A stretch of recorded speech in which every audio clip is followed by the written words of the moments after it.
Markets remain very driven by macroeconomics at the moment, as investors try and second guess what central banks are going to do, and whether it'll make any difference or not. But we're also right in the thick of the UK's reporting season, and in the next week alone, 17 FTSE100 firms will issue full-year results, put out a trading statement or hold an annual general meeting. So in this week's edition of our regular market review, Breaking the Mould, I'm going to look here at the corporate news.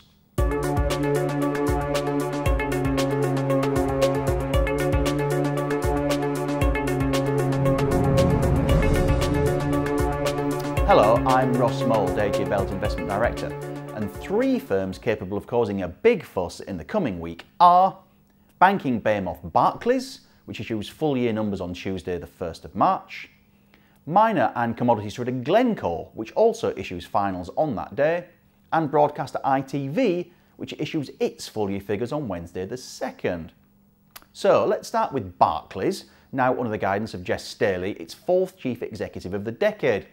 He took over in December, and attention will focus on his strategy for the bank and whether he will look to continue predecessor Anthony Jenkins' work in downsizing its investment banking operation in particular.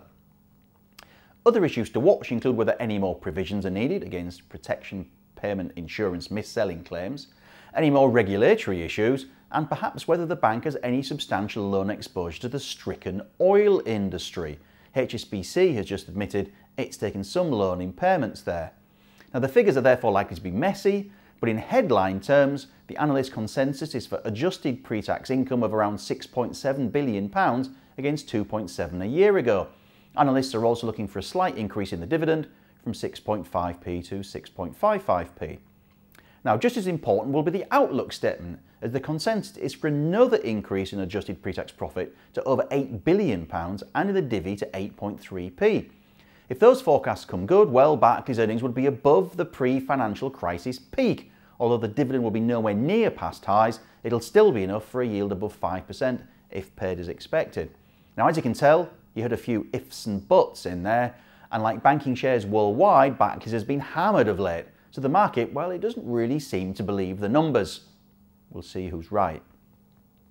On the same day as Barclays' full-year results, miner and trader Glencore publishes its final figures for 2015.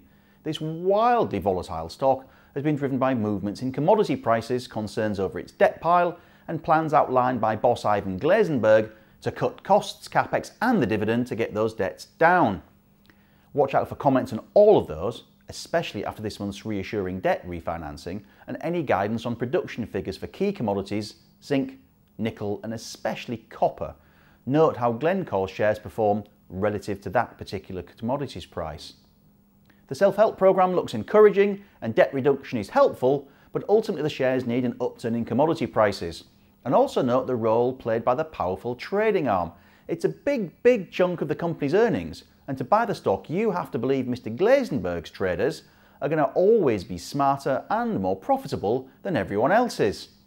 Only you can know whether you're comfortable making that call or not. Finally, we've got ITV's full-year figures on Wednesday the 2nd of March. This is an interesting one because the media sector in the US has taken a pasting in the past few months. Shares in big-name stocks like Time Warner, Walt Disney, Discovery and 21st Century Fox have all fallen amid fears of cord cutting, consumers watching content over the internet rather than via a dish or a set-top box.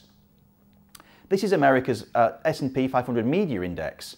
And this, following on in the next chart, is ITV's share price, which has also found they're going a little bit tougher of late, hindered by a broader sell-off in the market, although it's not fallen as far as those of its US media peers. ITV's chief executive Adam Crozier actually gave a pretty upbeat third quarter trading update back in November. Broadcast and online revenues were up 7%, advertising up 6%, and online pay and interactive up 29%. Studio revenues were up 28%.